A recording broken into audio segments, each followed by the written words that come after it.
रब वही है, याद रखिए। हाँ, हम उस कौम के नहीं हैं, मगर अल्लाह वही है। वो रब जो फरिश्ते नाजिल कर सकता है बदर के मैदान में, वो आज भी मुसलमानों की मदद को फरिश्ते नाजिल कर सकता है। जो हजरत इब्राहीम की आग को बाग बना सकता है, वो खालिक के कुल आज भी हमारी गमों की आग को बाग बना सकता है। जो हजरत मूसा और उनके साथियों के लिए दरियाए नील में रास्ते निकाल सकता है, मेरे रब की कुदरत में कभी कोई नहीं हुई, वो आज भी रास्ते निकाल सकता है। मगर वो जो यकीन था, वो जो अल्लाह पर भरोसा था, वही शेक हो गया ना। हमें आज असबाब पर भरोसा हो गया। आज हम समझते हैं जब तक पैसे नहीं होंगे तो मसले हल नहीं होंगे, ताल्लुक नहीं होंगे तो मामला ठीक नहीं होगा, है रिसोर्सेज नहीं होंगी तो निकल नहीं पाएंगे। नहीं, हम मुसलमान हैं, हमारा सबसे पहला भरोसा रब पर होना चाहिए। वो खालिक के असबाब है। अगर पैसों से ही मसाइल हल होते होते, लोग कहते हैं यार बुरे वक्तों के लिए पैसे होने चाहिए, बंदा मुश्किल हालात में माल होगा तो बच जाएंगे। मुझे बताएं, अगर पैसों से खुशियां खरीदी जा सकती होती तो आज कोई अमीर गमगीन ना होता। पैसे खर्च करता, गम दूर कर लेता। ऐसा नहीं है। खुशी देनी रब ने है, सुकून देना रब ने है। गरीब लोग बाज़ औक़ात बड़े पुरसुकून होते हैं और अमीर की टेंशन ही खत्म नहीं हो रही होती, क्योंकि एक्चुअली ये सब मिलना रब से है ना। तो आज पहले तो हम बयान के शुरू में ये समझ लें, सीख लें कि हमने अपने मालिक पर भरोसा किस लेवल का करना है। जो आज परेशान है ना, हदीस पाक का खुलासा है कि अगर तुम अल्लाह पर भरोसा करो जैसा भरोसा करने का हक है, अल्लाह तुम्हें ऐसे रोजी देगा जैसे परिंदों को रोजी देता है। और परिंदों को रोजी कैसे देता है? पहले तो try to imagine how many birds in this world. परिंदे हैं कितने दुनिया में? कभी आपने इसकी कैलकुलेशन की है? मैंने एक तहकीक पढ़ी कि दुनिया में जितने इंसान होते हैं ना, इससे 10 गुना जमीन पर मौजूद जानवर होते हैं, जितने भी जानवर हैं। ठीक है, तो हम अगर 8 अरब हैं तो 80 अरब जानवर हैं। जितने जानवर होते हैं मल्टीप्लाई बाय 10 उतने परिंदे होते हैं। तो कितने परिंदे हो गए? 800 अरब परिंदे। और ये सब कहाँ रहते हैं? चलिए एक और लगे हाथों बात भी समझा देता हूँ। परिंदे दरख्तों पर रहते हैं। फॉरेस्ट, दरख्त, ये परिंदों की कॉलोनी है। मगर हम करते क्या जा रहे हैं? ये तो यंगस्टर ने तो सुनी भी नहीं होगी। जब मैं छोटा था या 50s में जो लोग यहाँ पर बैठे, उन्होंने बचपन में कराची में कोयल की आवाज़ भी सुनी होगी। अपने घर के बाहर किसी खूबसूरत परिंदे को उड़ते हुए या बैठते हुए देखा होगा। हमने बचपन में तितलियां भी देखी और पकड़ी भी थी। ठीक है ना। अब तो नई जनरेशन ने कराची में कुछ देखा ही नहीं। वो चिड़ियाघर जाना पड़ता है, मलेशिया जाके कोई बटरफ्लाई पार्क पे सुना है जाके बटरफ्लाइयां देख रहे होते हैं। हम स्कूल में जाके अपने स्कूल में देखते थे। क्यों? ये सब कहाँ गए? हमने दूर किया, हमने दरख्त ही काट दिए। ये दरख्त होंगे तो आएंगे ना, ये सारा इकोसिस्टम है। 800 अरब परिंदों की रिहाइश दरख्त हैं। दरख्त ही काटी जा रहे हैं, कॉलोनियां बनाए जा रहे हैं, रोड बनाए जा रहे हैं। ये अलग डिबेट है। टॉपिक मेरा ये नहीं कि एटमॉस्फेयर चेंज में कितना बड़ा जो डिजास्टर की वजह वो यही है कि दरख्त कंटिन्यू कट रहे हैं। दरख्त कटते जाएंगे, मौसम खराब होता जाएगा। ये अल्लाह की अता है। और ये दुनिया, ये जमीन सिर्फ इंसानों की नहीं है। ये परिंदे भी इसी दुनिया में हमारे साथी है ना, पार्टनर्स हैं हमारे। तो हमें दरख्त लगाने चाहिए। आज भी इकोसिस्टम रिवाइव हो सकता है अगर हम ये पौधे लगाएं। और इसको सदका जारिया फरमाया गया। हदीस के अल्फाज क्या है दरख्त लगाने वाले के लिए? प्यारे आका इस्लाम फरमाते हैं, जिसका मजमून है कि दरख्त लगाया गया, जिसने कभी दरख्त लगाया, जब तक उससे परिंदे, जानवर या इंसान फायदा उठाएंगे। सिर्फ इंसान नहीं, इंसान को साया भी देता है दरख्त, फल भी देता है। नहीं, जब तक परिंदे, जानवर या इंसान फायदा उठाएंगे तब तक लगाने वाले को सवाब मिलता है। कई दरख्त लगे सैकड़ों साल पुराने, सदियों सवाब देता है दरख्त। तो सदका जारिया की नीयत से दरख्त लगाने चाहिए, परिंदों का ख्याल रखना चाहिए। अल्लाह की मखलूक है। अब हदीस में क्या फरमाया? अल्लाह ऐसे रोजी देता। अब कितने परिंदे मैंने बताया? एक एवरेज, एक रिसर्च के मुताबिक 800 अरब अगर परिंदे इस वक्त दुनिया में हैं। ये सब सुबह जब अपने घोंसले से निकलते हैं ना, सारे भूखे होते हैं। एक भी परिंदे के घोंसले में 4-5 दिन का स्टोर नहीं है। ये दुनिया में एक ही मखलूक है, इंसान जो जमा करता है। ना आपको किसी जानवर के पास स्टॉक मिलेगा, ना किसी परिंदे के पास स्टॉक मिलेगा। बकरा ईद में जानवरों को खिलाते हो ना, है? कभी देखा कि चारा आपने रखा हो तो गाय ने साइड पे कर लिया हो कल क्या खाना है, बकरे ने थोड़ा सा और साइड कर लिया हो कि परसों के लिए क्या होगा। इनको कुछ नहीं परवाह, को आपने अभी खिलाया, खा लिया, कल की अल्लाह देगा। इतना तवक्कुल होता है जानवरों में। हदीस के अल्फाज बड़े प्यारे हैं। अल्लाह ऐसे तुम्हें रोजी देगा जैसे परिंदों को देता है। वो सुबह सारे भूखे निकलते हैं, 800 अरब परिंदे। शाम जब घोंसले में आते हैं, सबको रोजी मिल चुकी है। खालिक सबको रोजी देता, मगर इधर भरोसा ही नहीं है। कल क्या होगा, जंग होने वाली है, पता नहीं डॉलर किधर चला जाएगा। गोल्ड रख लो भाई, गोल्ड नहीं होगा तो कुछ क्या होगा, है जनाब हमारी प्रॉपर्टी का क्या टेंशन नहीं, हमारी खत्म नहीं हो रही है। अरे भाई, जिस रब ने बनाया है ना, जिसने पैदा किया है, उसी ने वादा किया है रिस्क। जितना मेरे नसीब में है मिलकर रहेगा। ना मेरी टेंशन से मैं बढ़ा सकूंगा, ना ज्यादा प्लानिंग से घटा सकूंगा, कुछ नहीं होना। Go with the flow, easy रहो यार। अल्लाह की रहमत पर भरोसा रखो, जो सबके साथ होगा वो हमारे साथ होगा ना। बस तमन्ना क्या हो, ये दुनिया तो जैसी तैसी गुजरनी है, मेरी मौत अच्छी हो जाए, मेरा खात्मा अच्छा हो जाए, मैं ईमान सलामत लेकर जाऊं और अल्लाह की रजा के साथ जाऊं। क्योंकि उधर मेरे आमाल काम आएंगे। इधर तो आप चेक कर रहे हो ना कि डॉलर, ऑयल, प्रॉपर्टी, उधर कुछ भी काम नहीं आएगा। उधर फकत मैं हूंगा, मेरे अमाल होंगे और मेरी कब्र होगी। जिस कब्र में हम सब ने जाना है ना, 2 गज की ही है। 5000 गज के प्लॉट में रहने वाले की भी 2 गज की कब्र है, फुटपाथ में मरने वाले की भी 2 गज की कब्र है। दुनिया का सबसे महंगा सूट पहनने वाले को भी कोरे लट्ठे का वही कफन पहनाया जाएगा, और बेचारा जिसके फटे पुराने दुनिया में कपड़े, उसको भी एग्जैक्टली वही कफन पहनाया जाएगा। कभी आप नहीं सुनोगे यार ये बहुत बड़ा सेठ है, जरा इसकी कब्र बड़ी बना दो, यार ये बहुत मालदार था, इसका रेशमी कफन बना दो। नो नो नो, ना कफन में जेब है, ना कब्र में तिजोरी है, सिर्फ आमाल जाएंगे। तो इन तमाम हालात में तो और अंडरस्टैंड करना चाहिए। कभी भी जा सकते हैं यार, कभी भी कुछ हो सकता है, कभी भी हमारा आखिरत का सफर शुरू हो सकता है। तो हम फिर उसकी तैयारी कब करेंगे? आप सच बताऊं ना, ये माह रमजान हमारे लिए गोल्डन चांस अल्लाह ने दिया है। मरने से पहले हमें एक और रमजान दे दिया। हमें क्या पता अगला रमजान हमारे नसीब में है कि नहीं। पिछले रमजान में कई लोग थे हमारे साथ जो इस रमजान में नहीं है, और वो सारे बुजुर्ग नहीं थे, कई नौजवान चले गए। अभी पिछले दिनों गुल प्लाजा में वाकया हुआ, कैसा वाकया था यार, हिला के रख दिया पूरे कराची को। हम तो सोच नहीं सकते थे कि ऐसा भी हो सकता है कि लोग थोड़ी देर के लिए अंदर गए और बाहर ही नहीं निकल सके, उनके रिश्तेदार बाहर बैठे रह गए। मौत कैसे आती है ये हमने अपनी आंखों से देखा यार, विटनेस किया। आप सोचो, एक शख्स मुझे मिला, कहता है मेरी माँ अंदर है, मेरी बहन अंदर है, मेरी बेटी अंदर है, वो बाहर बैठा है, इस उम्मीद पे बैठा है कि अभी थोड़ी देर में आग बुझ जाएगी, वापस आ जाएंगे। कोई नहीं आया। बच्चे थे, औरतें थी, पता नहीं होता किसी को कि कब बारी आ जाए, हमें कुछ नहीं पता। हम तैयार रहे।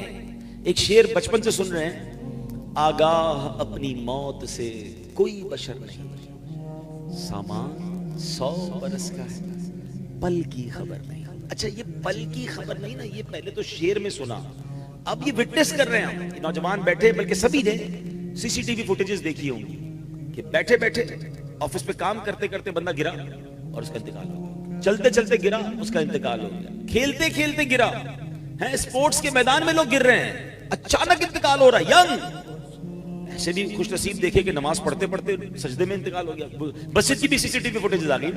मगर एक जो मेन चीज मैं आपको बताना चाहता हूं ना, कभी थोड़ा सा उस वीडियो पे जूम कीजिए, उस बंदे के चेहरे पर देखिए, उसको 1-2 सेकंड पहले भी पता नहीं था कि मैं मरने वाला हूं। पल की खबर नहीं, यानी 1 सेकंड बाद मेरे और आपके साथ क्या होना है ना, वी डोंट नो।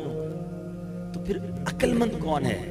अभी हम मिसाल दे रहा हूं, हमारी देखिए प्लानिंग कैसी है कि चूंकि जंग के बादल मुंडला रहे हैं ना, तो डिस्कशन हो रही है क्या करना चाहिए, एहतियात क्या होनी चाहिए, ट्रैवल करना चाहिए कि नहीं करना चाहिए, क्या कोई चीज हमारे घर में स्टॉक होनी चाहिए, फला, यानी कुछ ना कुछ हमारी डिस्कशन शुरू हो गई। Because something may be happen, जरूरी नहीं कुछ, अल्लाह करे ना हो, खैर से रहे, आफियत से रहे, अल्लाह रमजान की बरकत से सारे मामला सेटल डाउन फरमा दे, सारे मुसलमानों की खैर हो जाए। मगर मेरा पॉइंट पिक कीजिएगा, हमें एक चीज महसूस हो रही है, तो ये हमारा discussion point at point of planning बन गया है। ऐसा ही है ना, ये तो महसूस हो रही है। मैं तो कंफर्म रिपोर्ट दे रहा हूं कि मुझे और आपको मरना है। मेरी जो गुफ्तगू है इसमें तो कोई इमेजिन, वो मे बी और मे नॉट तो नहीं है ना।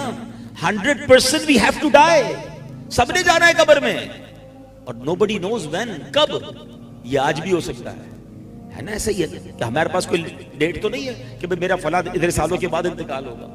तो जब इतनी रियल सिचुएशन है, इतनी रियलिटी है मौत, तो अक्लमंद वो है कि रोजाना ऐसे जिए कि अगर आज भी मर गया ना तो अल्लाह राजी होगा। तो रमजान ये 30 डेज मुझे और आपको एक बड़ा गोल्डन चांस मिला है कि अपनी आदतें अच्छी कर ले। देखिए, दुनिया का दस्तूर क्या है कि कोई भी अच्छी आदत अपनाने के लिए हमें कुछ दिन रिक्वायर्ड होते हैं, या कोई भी बुरी हैबिट निकालने के लिए कुछ दिन रिक्वायर्ड होते हैं। कहते हैं ना, first 20 days are very difficult to adopt anything.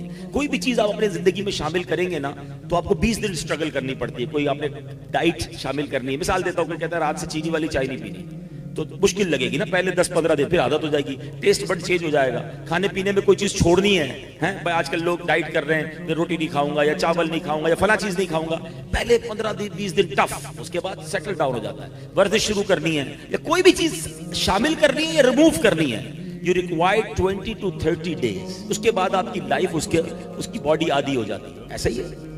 अब अगर इसी तरह रमजान को ले लें कि स्पिरिचुअली अपलिफ्ट करने के लिए अल्लाह ने हमें 1 महीना दे दिया है, अच्छी आदतें अडॉप्ट कर लो और बुरी आदतें अपने अंदर से निकाल लो, क्योंकि शैतान बंद है। और रमजान के बाद इस तमाम 30 डेज के बाद जिंदगी बिल्कुल स्मूथ अल्लाह की इबादत में, अल्लाह की रिजा वाले कामों में गुजार।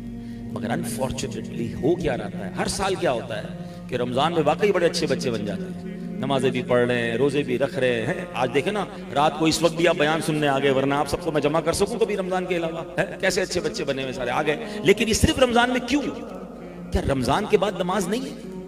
अब मैं एक बड़ी अजीब कैफियत में हूं, पिछले जुम्मे की नमाज से अजीब सा ख्याल आया मुझे, और मैं जहां जहां बयान कर रहा हूं तो लोग बाकी कहते सही कह रहे हैं। आप सबने इस बार जुम्मा पढ़ा, रमजान में 2 जुम्मे हम पढ़ चुके हैं ना, इन दोनों जुम्मों में मस्जिदों का हाल क्या था? जिस भी मस्जिद में आपने जुम्मा पढ़ा, हाउसफुल, मस्जिद के बाहर क्राउड था, ऐसा ही।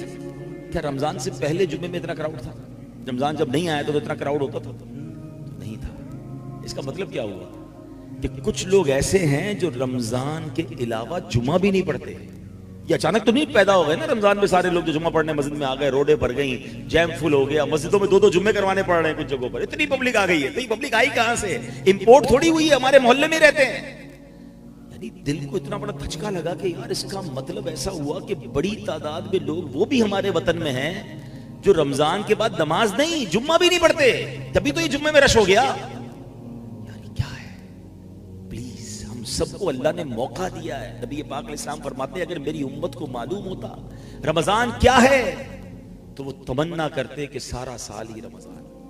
मगर हो ये रहा है कि रमजान को भी गफलत से गुजारा जा रहा है। अब ये 12 रोजा 10 रोजा तरावी बड़ी अच्छी बात है, लेकिन इसका एक साइड इफेक्ट क्या है कि कुछ लोग समझते हैं भाई हमारा कुरान पूरा हो गया, तरावी की छुट्टी। ऐसा नहीं है। तरावी सुन्नत मुअक्कदा है, ये पूरा रमजान पढ़नी है। बल्कि अभी तो जैसे जैसे रमजान जा रहा है ना, और कोशिश कर रही है। कोई आपका मिसाल के तौर पे कोई बिजनेस का फेस्टिवल हो और आपको पता है ये 12-15 दिन का फेस्टिवल है, तो 5-6 दिन गुजर जाए तो आप कहते हैं और मेहनत कर लो, ये तो खत्म हो जाएगा 5-7 दिन बाद, जितना कमाना है कमा लो। रमजान तो जैसे जैसे गुजरता जाए हमारी स्ट्रगल बढ़ती होनी चाहिए। मगर पहली, दूसरी, तीसरी रमजान में जो मस्जिद में रश था, आहिस्ता आहिस्ता वो खत्म होता जा रहा है, वो कम होता जा रहा है। यानी हम सुस्ती देखें, हमारी इतनी बड़ी अल्लाह ने नेमत दी है। तो ऐ मेरे प्यारे इस्लामी भाई, जो मेरा समझिए कि बेसिक कोर पॉइंट यही है कि रमजान को अपनी जिंदगी को बेहतर बनाने का शानदार मौका समझें, बुरी आदतों को निकालें, अच्छी आदतें अपनाएं। देखिए, जो 5 वक्त का पूरा महीना नमाजी बन सकता है, उसके बाद तो पूरा साल, पूरी जिंदगी 5 वक्त का नमाजी रहे ना। ऐसा क्या होता है कि चांद दिखते ही लोग मस्जिद से गायब हो जाते हैं? देखें, ये हम कहते नहीं हैं, लेकिन अनडेलिबरेटली हम एक मैसेज क्या कन्वे करते हैं कि ऐ शैतान, जब तक तू बंद है हम रहमान के बंदे, हम नमाजी, जैसे ही तू आजाद हुआ हम फिर तेरी बात मानेंगे, हम मस्जिद में नहीं जाएंगे। ये कितना बुरा मैसेज है यार। मगर ऐसा होता नहीं। चांद रात को अगर मगरिब के बाद चांद नजर आ जाए, अभी तरावी का टाइम शुरू ना हो, तो तरावी में तकरीबन मस्जिद खाली हो जाती, क्योंकि अब तो इशा पढ़ने आना है तो लोग नहीं आते। ऐसा क्यों? क्या रमजान के बाद नमाजी, मस्जिद, कुरान हमारा साथ नहीं होना चाहिए? तो प्लीज आज तकमील कुरान की इस महफिल में एक मुबारक रात की नीयत करें, अल्लाह से वादा करें, अल्लाह से मदद भी मांगे। क्या अल्लाह, हम तो इससे वादा करते हैं कि अब हम नमाजी रहेंगे, हम अपनी आखिरत की तैयारी करने वाले, हम बुराई से बचने वाले रहेंगे। मगर मेरे मौला, तू हमारी मदद भी फरमा, हमें इसको कंटिन्यू करने में मदद फरमा। अब मैं बहुत गौर करता हूँ, मैंने बहुत गौर किया कि व्हाट इज द रीजन। ये पहली बार नहीं बयान सुना होगा आपने, कई बार हर रमजान में शायद सुनते होंगे, और फिर उसके बाद आप भी तय करते होंगे 27वीं आएगी, अभी तो ताक रातें आएंगी, रो रो के दुआएं भी करेंगे, माफी भी अल्लाह से मांगेंगे, वादे भी करेंगे, मगर रमजान का फिर वही हो जाता है। तो इसके पीछे रीजन क्या है? जब मैंने गौर किया ना, तो उसका रीजन जो बड़ा वाज़ेह नजर आता है कि हम इंटेंशन तो बदलते हैं, नीयत तो बदलते हैं, मगर सोहबत नहीं बदलते। हम उन्हीं दोस्तों में रहना चाहते हैं कि जो रमजान के बाद गुनाहों की तरफ जाते हैं, जो नमाज नहीं पढ़ते। तो जब आप उन दोस्तों में रहेंगे तो वो दोस्त आपको नेक नहीं बनने देंगे। वो कहते क्या हो गया भाई, मौलवी बनना है क्या? पढ़ ली ना रमजान में नमाज जितनी पढ़नी थी, अब चलो ईद के दिनों में ही वो कुछ करवा देते हैं 3 दिन में, कि जो पूरे महीने में नेकियां कमाई सारी जीरो है। शैतान तो पूरी पूरी तैयारी के साथ हमला करता है ना हम पर। अगर हमने ये नीयत करनी है कि मुझे एक पहले इस बात को रियलाइज करे कि मुझे मरना है और वो कभी भी जा सकता हूं, तो मुझे अल्लाह को नाराज कर ही जाना कब्र में। तो मुझे अगर नेक बनना है तो मुझे दोस्त भी अच्छे रखने होंगे, और अच्छे दोस्त और अच्छी गैदरिंग की तो बरकतें कितनी कमाल की हैं। एक बड़ी कमाल की हदीस पाक है कि अल्लाह के हबीब अलैहिस्सलाम फरमाते हैं कि अल्लाह ताला के कुछ फरिश्ते हैं, हदीस का खुलासा है कि जिनका काम ही जमीन में सियाहत करना है, वो जमीन में घूमते रहते हैं, और जहां अल्लाह का जिक्र होता है, अच्छी बातें होती हैं, वहां वो फरिश्ते उस महफिल को अपने परों से ढांप लेते हैं। मेरी अल्लाह की रहमत से बड़ी उम्मीद है कि आज तकमील कुरान की इस महफिल को रब्बे करीम के फरिश्तों ने अपने परों से ढांपा हुआ होगा। जब वो फरिश्ते इस महफिल से फारिग होकर, उस मजलिस से फारिग होकर अल्लाह की बारगाह में जाते हैं, अल्लाह तो सब जानता है मगर अपने कर्म से पूछता है, फरिश्तों बताओ कहां से आ रहे हो? कहते या अल्लाह एक जगह पर तेरे बंदे बैठे तेरा जिक्र कर रहे थे। ऐ फरिश्तों वो क्या मांग रहे थे? बल्कि ऐ फरिश्तों ये बताओ वो मुझे देखा उन्होंने? तो या अल्लाह तुझे देखा नहीं है। फरिश्तों मुझे देख लेते तो क्या करते? कहा या अल्लाह तुझे देख लेते फिर तो दीवाना वार तेरा जिक्र करते, फिर तो और तुझे याद करते। अल्लाह फरमाते फरिश्तों क्या मांग रहे थे? तो या अल्लाह जन्नत मांग रहे थे। ऐ फरिश्तों जन्नत देखी उन्होंने? या अल्लाह जन्नत देखी नहीं। अच्छा जन्नत देख लेते तो क्या करते? तो अर्ज करते मौला अगर वो जन्नत देख लेते तो गिड़गिड़ाते, आंसू बहाते और तड़प के तुझसे जन्नत मांगते। ऐ फरिश्तों किस चीज से पनाह मांग रहे थे? अर्ज करते मौला वो जहन्नम से पनाह मांग रहे थे। ऐ मेरे फरिश्तों जहन्नम देखिए? अर्ज करते मौला जहन्नम देखी नहीं। ऐ फरिश्तों जहन्नम देख लेते तो क्या करते? कहते अल्लाह फिर तो और रोते, डर जाते, पनाह मांगते। अल्लाह फरमाते मेरे फरिश्तों गवाह हो जाओ, जिन बंदों ने मुझे देखा नहीं है और मेरा जिक्र कर रहे हैं, जन्नत देखी नहीं और जन्नत मांग रहे हैं, जहन्नम देखी नहीं जहन्नम से पनाह मांग रहे हैं, ऐ फरिश्तों गवाह हो जाओ मैंने उन सब की मगफिरत फरमा दी है। अच्छा अब इस हदीस का अगला हिस्सा और ब्यूटीफुल है। फरिश्ते अर्ज करते मौला एक बंदा ऐसा भी था जो जिक्र करने नहीं आया था, अपने किसी पर्सनल काम से आया था। हो सकता है यहाँ भी कोई भाई ऐसे हों कि दोस्त पकड़ के ले आए, चलो ना यार थोड़ी देर के लिए, फिर बाद में चले जाएंगे खाने पीने, हैं वो दोस्तों को राजी करने के लिए, हंजला को जरा सलाम करने के लिए आ गया हो, ठीक है होता है। तो फरिश्ते कहते बोला एक बंदा ऐसा भी आया जो जिक्र करने नहीं आया, पर्सनल काम से आया। हदीस के अल्फाज हैं, अल्लाह फरमाता है मेरे फरिश्तों ये वो लोग हैं जिनका हम नशीन भी महरूम नहीं रहता, मैंने उसकी भी मगफिरत फरमा दी है। यानी अच्छे लोगों की कंपनी कमाल देखे कि बेशक इंटेंशन वो नहीं थी, but because he sitting with the pious people, एक अच्छी महफिल में बैठा हुआ है, तो सुभान अल्लाह, अल्लाह उसकी भी बख्शिश फरमा देता है। ये है अच्छे दोस्तों की बरकत। अब हम गौर करें कि हमारा उठना बैठना जाना आना किधर, यानी फरिश्तों का नुज़ूल होता है ऐसी महफिलों में। बड़ी प्यारी बात पंजाबी शायर लिखते हैं ना, भले बंदे दी सोहबत यारों जिवे दुकान तारा, सौदा भावे मुल्ले न लइये हुल्ले आन हजारा। कहते अच्छे बंदे की सोहबत ऐसी है जैसे इत्र वाले की दुकान है। इत्र वाले की दुकान पे क्या होता है, आप जब जाए तो सबसे पहले फ्री में क्या मिलता है, जैसे आप परफ्यूम शॉप और इत्र शॉप में एंटर होते हैं तो पहले फ्री में तो बड़ी प्यारी खुशबू खुद ही सूंघने को मिल जाती है, बंदा फ्रेश हो जाता है। थोड़े बहुत तो सैंपल भी लगा देते हैं, खरीदे ना खरीदे बंदा खुशबू लेके जा रहा होता है। ड्यूटी फ्री शॉप पे तो सारे लोग कर रहे होते हैं, बहरहाल तो फ्री में मिला ना। अच्छे बंदे की सोहबत की मिसाल क्या दी, जिवें दुकान अतारा, पैसे खर्च करो ना करो आपको फ्री में खुशबू मिल गई। कहते हैं बुरे बंदे दी सोहबत यारों जिवें दुकान लोहारा, कपड़े पावे कुंज कुंज पहिए चिंगा पैन हजारा। कहते बुरे बंदे की सोहबत ऐसी है जैसे लोहार की दुकान। अभी तो कम हो गई, वरना पहले हमारे कराची में भी थी कि वो छुरी वगैरह तेज करते थे, या लोहार की दुकान होती थी ना, बड़ी चिंगारियां निकलती थी। कहते जितने कपड़े बचा लो एक ना एक चिंगारी तुम्हारे कपड़े में सुराख कर दे। तो आज हमारे नौजवान पता है क्या कहते हैं, कहते मैं शराब पीता नहीं, दोस्त पीते मैं बैठता हूं, मैं जुआ नहीं खेलता, बस वो दोस्त कुछ ताश पे खेल रहे होते, मैं सिर्फ कंपनी देता हूं, मैं गलत काम करता नहीं, बस कंपनी देता हूं, करता नहीं हूं। यही तो वो काम है जो हम गलत कर रहे हैं कि हम बुरों के साथ बैठकर कैसे अच्छे बन सकते हैं। आज नहीं करते कल कर रहे होंगे। दुनिया भर के शराबियों, जुआरियों, हैं चोर डाकू, किसी भी क्रिमिनल से मिलने, उससे एक सवाल पूछे कि बताओ आदत कहां से मिली, तो कोई भी ये नहीं कहेगा कि मेरी बर्थडे थी, अम्मी बड़ी खुश थी और अम्मी ने लाके मुझे चरस का सिगरेट दिया कि बेटा आज से शुरू कर दो। कोई भी नहीं कहेगा कि जनाब मेरे एग्जाम में नंबर बड़े अच्छे आए थे, अब्बू ने छुरी ला कर दी कि बेटा चोरी शुरू कर दो। सब बताएंगे आपको कि बुरे दोस्तों की वजह से मिली। तो जब हमारे सामने ये फार्मूला है कि बुरे दोस्त ही बुरा बनाते हैं, तो फिर वी हैव टू डिसाइड, क्योंकि मुझे दोस्तों को राजी नहीं करना, मुझे रब को राजी करना है, मुझे कब्र में अकेले जाना है। ऐसे दोस्तों को हमने देखा कि मैयत पे इंतकाल हुआ, दोस्त जनाजा पढ़ने के लिए नहीं आए क्योंकि जनाजा पढ़ना नहीं आता। लोग दोस्त मैयत को गुस्ल देने नहीं आते कि यार हमें गुस्ल दे, अपने आप को गुस्ल नहीं देने आता, मैयत को क्या गुस्ल देंगे। मुझे पता है ऐसे दोस्त किस काम के। दोस्त वो होता है जिसको देखकर खुदा याद आ जाए। काश ये बात अगर रमजान में, मैं आपसे सिर्फ रियलिस्टिकली बात करना है, इफ यू वांट, अगर आपने रमजान में ये डिसाइड करना है कि मुझे बदलना है, मुझे अल्लाह को राजी करना है, मैं दुनिया से जाऊं तो मेरा रब राजी, मेरे लिए जन्नत मेरा ठिकाना हो, तो जहां तौबा करनी है वहां साथ साथ हमें अपनी बुरी कंपनीज को चेंज करना है, हमें अच्छे दोस्त अपनाने होंगे। आप नमाजियों के साथ बैठकर नमाजी बन सकते हैं, आप जुआरियों के साथ बैठकर नमाजी नहीं बन सकते। ये बात इधर बिठा लें। जिस दिन जिसने ये तय किया, देखे ना, आप जिम करने के लिए क्या उसके साथ बैठते थे रोज बर्गर और पिज़्ज़े खा रहा होता है, या आप जिम जाते हैं जहां आपको 2-4 ऐसे लोग मिलते हैं जो खुद भी भाग रहे होते हैं, जो खुद भी वर्जिश कर रहे हो, तो उनको देखकर आपको भी होता है कि यार इसके जैसी बॉडी बनाइए, मैं भी बनाऊं। दुनिया का दस्तूर है। आप अगर स्कूल में अच्छे नंबर लाना चाहते हैं, पढ़ाकू बच्चों के साथ बैठते हैं, जिसके हर साल फेल होता है, आप उसके साथ थोड़े नहीं बैठ के स्टडी करते ना। दुनिया में सबको समझ आती है यार, बिजनेस अच्छा करना है तो अच्छे बिजनेसमैन से टिप्स लेनी है, वर्जिश अच्छी करनी है तो अच्छे वर्जिश करने वाले से टिप लेनी है, स्कूल कॉलेज यूनिवर्सिटी में अच्छे नंबर लेने तो बेस्ट स्टूडेंट से टिप लेनी है, और नेक बनना है तो जुआरियों के साथ बैठना है। ये कैसे होगा? यानी हम खुद ही अपने साथ मजाक कर रहे होते हैं, यानी हमारी इंटेंशन ही दुरुस्त नहीं है। तो बहरहाल मैंने चंद बातें अर्ज कर दी हैं कि सुभान अल्लाह, अच्छों की सोहबत जो है वो तुझे अच्छा बना देगी। तो माह रमज़ान एक्चुअली अगर हम इसको टारगेट ले ले कि इस महीने में हम अल्लाह की रिजा वाले काम भी करें और इसको कंटिन्यू करने के लिए अच्छी सोहबत अपनाएं।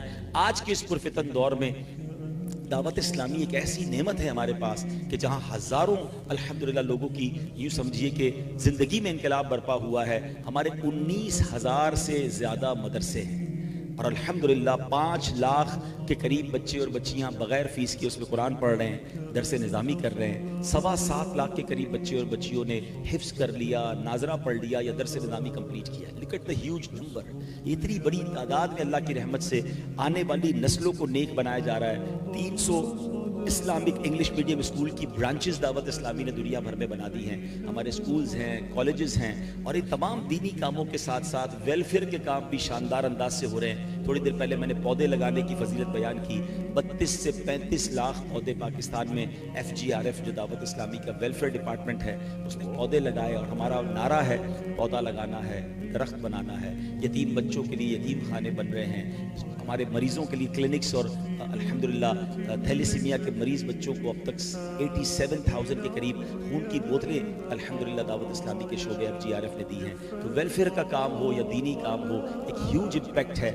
Madani channel, media, social media, एक इतना बड़ा वो काम हो रहा है। आप कभी अगर मौका मिले तो इफ्तार या सहरी ट्रांसमिशन में सिर्फ यूट्यूब पर मदनी चैनल की लाइव ट्रांसमिशन के व्यूज़ देखिएगा, और अगर दीगर इस्लामिक जो चैनल या दीगर चैनल सहरी और इफ्तार ट्रांसमिशन चला रहे हैं उसका मुकाबला अगर आप कंपेयर करेंगे तो आपको अंदाज़ा होगा कि कितना ह्यूज इम्पैक्ट अल्हम्दुलिल्लाह और कितनी बड़ी व्यूवरशिप के साथ लोगों तक सही इस्लाम की पिक्चर पहुंचाई जा रही है। हमारा एक यूट्यूब चैनल है, यंगस्टर ज़रा सोशल मीडिया को ज़्यादा फॉलो करते हैं। एक तो आपके लिए फिगर बड़ा अजीब होगा कि हमारे 7 करोड़ से ज़्यादा फॉलोवर और सब्सक्राइबर्स पूरे तमाम सोशल मीडिया के अकाउंट्स में मिलाकर हैं, मगर हमारा एक टॉप इस वक्त अल्हम्दुलिल्लाह जो चैनल यूट्यूब पे जा रहा है किड्स लैंड के नाम से है। अगर आप अभी भी उसको चेक करेंगे तो पाकिस्तान के 7वें नंबर पे वो यूट्यूब चैनल है। 20 मिलियन से ज़्यादा उसके सब्सक्राइबर हैं, और अल्लाह की रहमत से करोड़ों व्यूज़ उसके रोज़ाना की बुनियाद पर आते हैं। और इसकी वजह क्या है कि उसमें हमने ऐसे इस्लामिक कार्टून्स बनाए जिसपे कोई म्यूज़िक नहीं है, कोई बेहयाई नहीं है। हम बच्चों से कार्टून छुड़वा नहीं सकते, तो हमने एक ऐसे इस्लामिक कार्टून्स बनाए कि जिसको देखकर वो सुन्नतें सीखें, वो इल्म दीन सीखें, वो अपने माँ बाप का अदब करें, वो सुन्नत के मुताबिक खाना खाएं, वो किस तरह घर में दाखिल हों, किस तरह घर से बाहर निकलें। गेम में बच्चों को जो है वो अच्छी बातें सिखा दी जाए। तो अल्हम्दुलिल्लाह एक बड़ी हिकमत अमली के साथ दीन का इतना बड़ा काम हो रहा है। तो आपसे गुजारिश है कि अपनी दावत इस्लामी का एक तो हिस्सा बन जाएं, क्योंकि अगर हमने अच्छे दोस्त अपनाने हैं तो ये बड़ा प्यारा माहौल है। और उसके साथ साथ जब इतना बड़ा दीन का काम हो रहा है तो अपनी ज़कात में, अपने डोनेशन में, अपने फितरे में आप कंसिडर करें दावत इस्लामी को। यकीनन पहले हक आपका आपके गरीब रिश्तेदारों का है, आपके गरीब मुलाजमीन का है जो ज़कात के मुस्तहिक है, पहले उन्हें दें और फिर दावत इस्लामी का भी साथ दें। और एक आखिरी बात मैं फितरे के हवाले से कर लेता हूँ कि फितरे में हदीस पाक में हमें फरमाया गया 4 किस्म का फितरा है, गंदम का, जौ का, किशमिश का और खजूर का। यकीनन फितरा तो ईद की नमाज से पहले देना है, मगर रमज़ान में देंगे तो ज़्यादा फजीलत पहले से अदा हो जाएगा। लेकिन जो मुझे बात असल आपसे करनी है कि हम नॉर्मली क्या करते हैं कि फितरा जब भी दे रहे होते हैं तो फितरे के स्टॉल पे जाकर कहते हैं भाई सबसे सस्ता वाला गंदम के फितरे की पर्ची बना दो। ठीक, ये 4 फितरे बयान हुए। एक मिडिल क्लास, एक गरीब आदमी अगर 300 रुपये वाला फितरा देता कोई हर्ज नहीं है, मगर वो शख्स जिसको अल्लाह ने करोड़ों से अच्छा बनाया, जो सारा रमज़ान बेहतरीन सहरी इफ्तारी करता रहा, हम में से अक्सर तो वो हैं जो इफ्तार के लिए स्पेशल अजवा खजूर लेकर आते हैं, तो भाई फितरा भी तो अजवा खजूर का देना। अल्लाह ने मुझे और आपको सबसे बेस्ट अल्हम्दुलिल्लाह रमज़ान गुजरवाए, अब बारी आई फितरा देने की तो यार वो सबसे सस्ता वाला दे दे। खुद सोचे कि ईद की तैयारी ऐसे करते हैं, ईद के लिए स्टॉल पे गए, दुकान पर गए, सबसे सस्ते वाले कपड़े दे दो, सबसे सस्ती चप्पल दे दो, ईद बनानी है, बेहतरीन कपड़े पहनेंगे ईद वाले दिन, तो फितरा भी तो बेहतरीन दे। ये अल्लाह की बारगाह में शुक्राने का एक अंदाज है। जिंदगी का एक उसूल बनाएं, एक जुमला याद कर लें, अच्छा देंगे अच्छा मिलेगा। एक बहुत खूबसूरत वाकया 2 मिनट में सुनाकर अपनी बात खत्म करता हूँ। एक बुजुर्ग है, उनके घर पे किसी ने दस्तक दी कि अल्लाह के नाम पर कुछ दो, तो उन्होंने अपनी ज़ौजा से कहा कि घर में कुछ है, तो उन्होंने कहा कि घर में तो 4 अंडे हैं। ठीक है, तो कहा कि ठीक है 4 दे दो। ज़ौजा ने 4 अंडे दे दिए। थोड़ी देर हुई तो दरवाजे पे दस्तक हुई कि आपके किसी दोस्त ने आपके लिए कुछ भिजवाया है। तो बड़ा सा टोकरा था।